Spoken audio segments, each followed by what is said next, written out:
Imagine having access to the wisdom of one of the richest and wisest men who ever lived. What if I told you that the financial lessons of Solomon, the king who amassed unimaginable wealth, could completely transform your financial life? In this video, the 11 financial principles of Solomon, you will find the path to overcoming financial difficulties and achieving prosperity. Have you ever felt lost with bills, worried about the future, and unsure of how to achieve financial stability? This feeling of helplessness can be devastating, but you are not alone. Many of us face these same challenges daily. The good news is that the solution is within your reach. By following Solomon's steps, you will learn to manage your finances wisely, invest intelligently, and multiply your resources sustainably.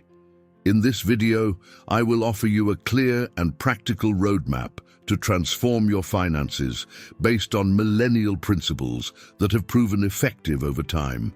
Get ready to embark on a journey of learning and transformation. The 11 financial principles of Solomon will not only alleviate your financial pains, but also open doors to a future of abundance and security. Let's discover together the power of King Solomon's financial wisdom and build the prosperous life you have always desired. Solomon's wisdom should be studied by all who seek a good and successful financial life. After all, God gave him great wisdom, understanding, and knowledge, and all this wisdom turned into great wealth. This wealth was so enormous that Solomon was the king who had the most wealth, goods, and honor of all time. Current studies have shown that his wealth was equivalent to $5 trillion. Much of this financial wisdom was written in the Holy Scriptures by Solomon so that we could study and use it in our lives. So what are the 11 financial teachings of King Solomon? Let's begin. Principle 1, the perfect time doesn't exist. Act today. Those who watch the wind will never plant, and those who look at the clouds will never harvest. Just as you do not know the path of the wind, or how the bones are formed in the womb of a pregnant woman, so you do not know the works of God, who does everything perfectly. Everyone knows that God opens doors, but it is up to us to go through those doors with courage and determination. After all, God will not do what we must do for ourselves.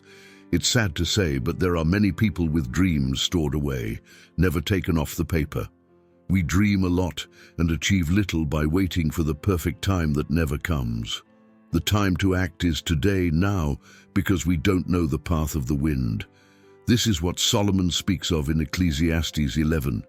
If we keep waiting for the ideal time, observing the wind, we will never enter the door opened by God and will miss great opportunities. Principle 2. Laziness causes hunger and poverty. Lazy hands make a man poor, but diligent hands bring wealth and success. Let me ask you, have you ever seen a successful lazy person? I never have, and probably never will. Laziness is a companion of poverty, and I refer to poverty in the broad sense: spiritual, emotional, and financial poverty. But it takes maturity to understand laziness, as it doesn't come by chance and doesn't happen without reason. There is laziness due to a lack of purpose, depression, vitamin deficiency, fear, and even lack of motivation. We can see this in the parable of the talents, where the master says to the servant who did not multiply the talent, "You wicked and lazy servant, you knew that I reap where I have not sown and gather where I have not scattered seed." Matthew 25:26. Principle 3. Diligence produces prosperity. The diligent hands will rule, but laziness ends in slave labor. But what does it mean to be diligent? Diligence is the quality of being quick, careful, zealous, and always ready to act. There are several passages written by Solomon that encourage us to live diligently and act prudently. As Solomon himself said, diligence leads to wealth, Proverbs 14:23, the realization of dreams, Proverbs 13:14, and recognition, Proverbs 31:28-31. Principle 4. All hard work brings profit. All hard work brings a profit, but mere talk leads only to poverty. In one way or another, there is always a benefit in hard work, even if there is a financial loss or your business is not doing well, because this work will build your personality, change your character, and make you grow as a person and professional.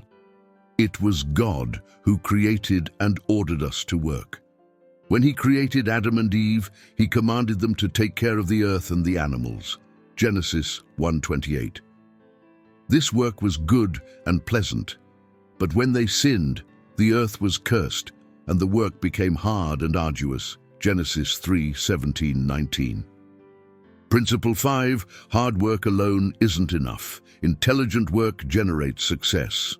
If the axe is dull and its edge unsharpened, more strength is needed, but skill will bring success. This is one of the biblical truths about money and work that most impacts people's lives. After all, what is the importance of hard work without intelligence?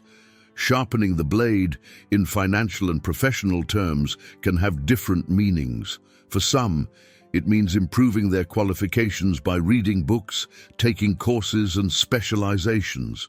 For others, it can mean improving their business processes, choosing better professionals, suppliers, or outsourcing tasks, or even stopping overtime for your boss and starting to work on personal projects that can generate extra income for you, not for the boss. All hard work brings profit, but we cannot deny that the profit from intelligent work is much greater and more satisfying. If you are enjoying this content, subscribe to our channel so you don't miss the next videos. Let's continue. Principle 6. Have multiple sources of income. Sow your seed in the morning, and at evening let your hands not be idle, for you do not know which will succeed, whether this or that, or whether both will do equally well. Having only one source of income is very dangerous because, as we know, jobs are not guaranteed, companies can go bankrupt, and salaries can become outdated. In short, unforeseen events can happen to everyone, and unfortunately, we tend to think that nothing will happen to us. But acting this way is like putting all your eggs in one basket. If the basket falls, everything breaks. So I ask you, if tomorrow you stop receiving your main source of income, could you support your family? Could you live with dignity? For how long? The truth is that most people's answer to this question is negative. So don't be deceived. One of the best ways to create true and real financial stability is to have multiple streams of income, diversifying your sources of entry. Principle 7. Have reasons to work. The appetite of laborers works for them. Their hunger drives them on. What makes you work every day? What makes you get up early? What is your purpose? From the moment we have truly worthy and emotionally strong purposes, everything becomes easier and more motivating. One thing is to work to pay bills. Another is to work to give a dignified life to your parents, children, and spouse. One thing is to work to get rich. Another thing is to work to be financially independent and spend more time with those you love. One thing is to work to maintain status. Another thing is to work for a purpose greater than your own life. Therefore, you need to have hunger. In nature, if an animal wants to survive, there are no options. The only way out is to act and go hunting. In the same way, we must lead our lives. We must create our hunger.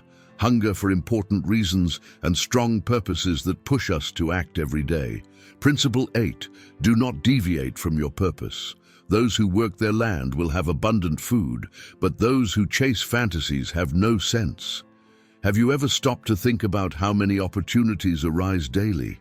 We constantly hear things like, "This is making a lot of money," "This business is booming," or "Don't miss this opportunity to make a lot of money." Solomon warns us to have and work on a clear purpose, and warns us not to fall into the deception of chasing illusions, as the path of those who act this way is misery and frustration. Principle 9. Avoid debt. The rich rule over the poor, and the borrower is slave to the lender. Most people still rely on debt to finance their lives. If they need clothes, a phone, or even a vehicle, they quickly get into debt through loans. This way, they end up spending more to buy in less time, because everything that is not bought in cash has interest that considerably increases the final price. It is essential to keep in mind that debt limits your freedom and financial potential. Therefore, the rule is simple. Buy in cash whenever possible and avoid long-term installments. Principle 10. Diversify your investments. Cast your bread upon the waters, for after many days you will find it again. Divide your portion to 7 or even to 8, for you do not know what disaster may come upon the land. Solomon was involved in international trade with many merchants, and one of the main commodities of the time was grains, which were used to make bread. In this sense, this verse means, do not put all your grains in one ship, for if something happens to this ship, you will lose everything. This is the primary rule that many financial educators encourage. Diversify your investments. For those who leave all their money in savings, treasury bonds, real estate, or stocks, it is important to mention that there are various mechanisms to protect the investor. Even so, we must keep in mind that there is no risk-free investment. Therefore, it is better to do as Solomon recommended, diversify to minimize risks. Principle 11. Never stop learning. Wisdom is more precious than gold, and understanding than silver. Of what use is money in the hand of a fool, since he has no desire to get wisdom? When hearing this proverb, we can remember a study conducted by the National Endowment for Financial Education that found that 70% of lottery winners lose everything within 5 years of winning the prize. For although they have money, these people do not have the wisdom to manage it correctly.